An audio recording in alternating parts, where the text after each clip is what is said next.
Bismillahirrahmanirrahim. Assalamualaikum warahmatullahi wabarakatuh. Alhamdulillah, anak-anakku, solih-solihah Skandawa, kita dapat bertemu kembali dalam pembelajaran kita kali ini. Kita bersyukur kepada Allah, kita masih diberikan kesehatan, sehat walafiat ya. Alhamdulillah. Anak-anakku, kita harus bersyukur karena kita terpilih oleh Allah, Allah beri rahmat, Allah beri hidayah, kita masih dapat belajar. Ingat di luar sana masih banyak anak-anak yang mungkin tidak bisa melanjutkan pembelajarannya. Alhamdulillah kita masih bisa belajar. Selalu bersyukur agar kita senantiasa diberi rahmat oleh Allah, senantiasa optimis dan bahagia. Anak-anakku, hari ini kita akan melanjutkan pembelajaran kita tentang perilaku jujur, amanah, dan istiqomah. Namun sebelum kita memulai pembelajaran kita harus mengetahui terlebih dahulu apa sih yang menjadi tujuan pembelajaran kita. Adapun tujuan pembelajaran kita setelah mengikuti pembelajaran ini, diharapkan kalian akan mampu menjelaskan makna jujur, amanah, dan istiqomah dengan tepat. Dan yang kedua, kalian membaca dalil nakli tentang jujur, amanah, dan istiqomah dengan benar. Dan yang ketiga, kalian dapat mencontohkan perilaku jujur, amanah, dan istiqomah dalam kehidupan sehari-hari dengan benar. Nah, selanjutnya, apa sih yang dimaksud dengan jujur? Jujur adalah kesesuaian antara sikap dan perilaku, antara sikap, perkataan, dan perbuatan yang sebenarnya. Jadi, apa yang diucapkan dengan apa yang dilakukan itu sesuai. Ya, apa yang diucapkan, ya memang itu yang sesungguhnya, dan apa yang dibuat, itu juga memang sebenarnya. Kemudian, yang namanya jujur itu, sebenarnya dia akan sesuai dengan apa yang ada di hati nurani kita. Jadi hati nurani kita itu sebenarnya memerintahkan kita untuk selalu berbuat jujur dan berkata jujur. Ya, tetapi memang kadang-kadang kita itu enggan mengikuti kata hati nurani. Kadang kita lebih mengikuti bisikan setan, ajakan teman yang buruk, atau mungkin pengaruh faktor dari luar. Nah, kalau misalnya kita melakukan sesuatu yang tidak sesuai dengan hati nurani, maka itulah yang disebut dengan dusta. Jika kita mengatakan sesuatu yang tidak sesuai dengan kenyataan, dengan realitas, tidak benar, maka itulah yang dinamakan dengan bohong. Dusta atau bohong ini adalah lawan dari kata jujur. Nah, ini diantaranya ada dalil hadis ya tentang jujur, yaitu riwayat Bukhari, hadis riwayat Bukhari. Kita coba sama-sama baca ya. Hadis dari Rasulullah ini. An Abdullah bin Mas'ud anin Nabi sallallahu alaihi wasallam qala inna sidqa yahdi ilal birri wa innal birra yahdi ilal jannati.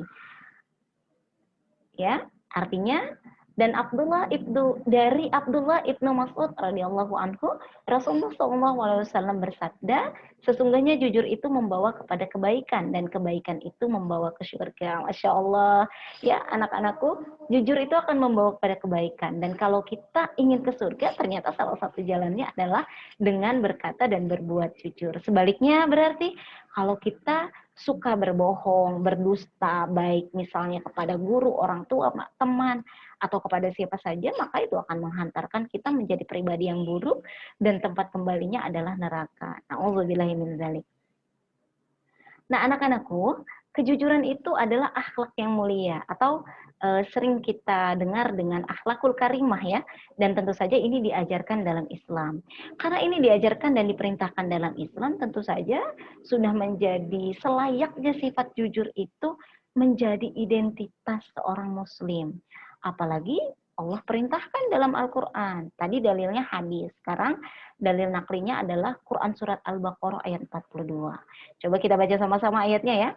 A'udzu billahi minasyaitonir rajim. Bismillahirrahmanirrahim.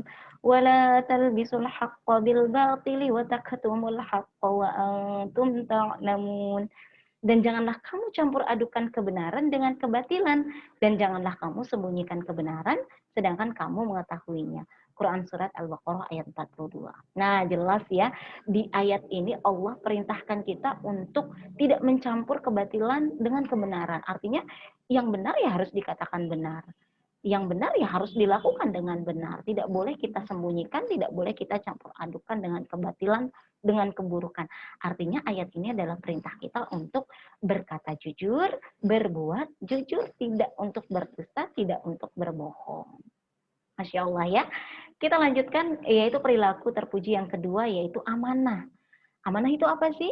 Ada anak-anakku yang pernah mendengar? Amanah itu artinya dapat dipercaya atau terpercaya. Misalnya kalian dititipkan pesan oleh seseorang untuk disampaikan kepada orang lain. Maka orang yang amanah dia akan menyampaikan pesan itu dengan benar, dengan baik, ya. Atau misalnya dititipkan barang, maka juga akan disampaikan. Atau misalnya dititipkan rahasia, maka dia akan menjaga rahasianya. Itulah orang yang amanah. Dan orang amanah ini biasanya erat kaitannya dengan tanggung jawab. Jadi orang yang amanah biasanya akan menjadi orang yang bertanggung jawab. Sebaliknya orang yang tidak amanah, ya dia disebut orang yang tidak bertanggung jawab. Padahal tanggung jawab yang berkaitan erat dengan amanah ini Rasulullah perintahkan. Artinya Allah juga perintahkan. Lewat hadis beliau, lewat hadis Rasulullah, yaitu hadis riwayat Bukhari dan Muslim. Kita baca sama-sama hadisnya ya. Ani ibni Umar radhiyallahu anhu anin Nabi sallallahu alaihi wasallam kullukum ra'in wa kullukum mas'ulun an ra'iyatihi fal amirul ladzi 'alan nasi ra'in 'alaihim wa huwa mas'ulun anhum. Rawahul Bukhari wal Muslimun. Dari Ibnu Umar radhiyallahu anhu, Rasulullah sallallahu alaihi wasallam bersabda, setiap kalian adalah pemimpin dan akan diminta pertanggungjawaban atas kepemimpinannya. Seorang kepala negara adalah pemimpin dan akan diminta pertanggungjawabannya perihal rakyat yang dipimpinnya. Masya Allah, ingat anak-anakku, semua perilaku kita, perkataan kita nanti akan dimintai pertanggungjawaban. Sehingga mari kita belajar menjadi orang yang bertanggung jawab dan orang yang amanah. Sehingga nanti kelak kita akan siap dengan pertanggungjawaban kita di akhirat. Baik, kita pelajari yang ketiga, perilaku yang ketiga yang harus kita pahami dan kita laksanakan dalam kehidupan kita, yaitu apa? Istiqomah. Istiqomah itu apa? Istiqomah adalah sikap kukuh pada pendirian dan konsekuen dalam tindakan. Jadi istiqomah itu teguh ya, dalam melakukan apa? Tentu saja dalam melakukan kebaikan, bukan keburukan. Misalnya membela dan mempertahankan keimanan, keislaman, walaupun banyak tantangan dan godaannya. Misalnya anak-anakku mungkin pernah membaca atau mendengar kisah Bilal bin Rabah atau Mus'ab bin Umair, bagaimana mereka mempertahankan keimanan mereka sekalipun banyak tantangannya dari orang-orang kafir. Nah, itu ya, mudah-mudahan kita bisa meneladani perilaku Rasulullah dan para sahabat untuk senantiasa istiqomah dalam keimanan dan keislaman dan membela kebenaran. Ini diantaranya dalil tentang istiqomah. Allah berfirman dalam Quran surat Al-Baqarah, bukan Al-Baqarah ya, Quran surat Al-Ahqaf ayat 13. Kita baca sama-sama. A'udzu billahi minasyaitonir rajim. Bismillahirrahmanirrahim.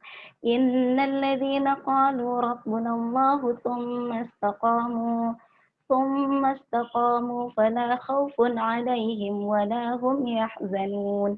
Sesungguhnya orang-orang yang berkata Tuhan kami adalah Allah, kemudian mereka tetap istiqomah, tidak ada rasa khawatir pada mereka, dan mereka tidak pula bersedih hati. Quran surat Al-Ahqaf ayat 13. Masya Allah ya. Mudah-mudahan kita semua dapat melaksanakan jujur, amanah, dan istiqomah di dalam kehidupan kita sehari-hari, sehingga kita dapat menjadi pribadi muslim yang tangguh, yang siap menghadapi tantangan, menjadi generasi terbaik umat Islam. Itu saja yang dapat Umi sampaikan, yang kita pelajari hari ini. Mudah-mudahan dapat bermanfaat dan dapat kita amalkan dalam kehidupan sehari-hari. Mohon maaf apabila ada salah kata dan sikap. Pada Allah kita mohon ampun. Semoga kita termasuk orang-orang yang Allah ampuni dan Allah beri petunjuk.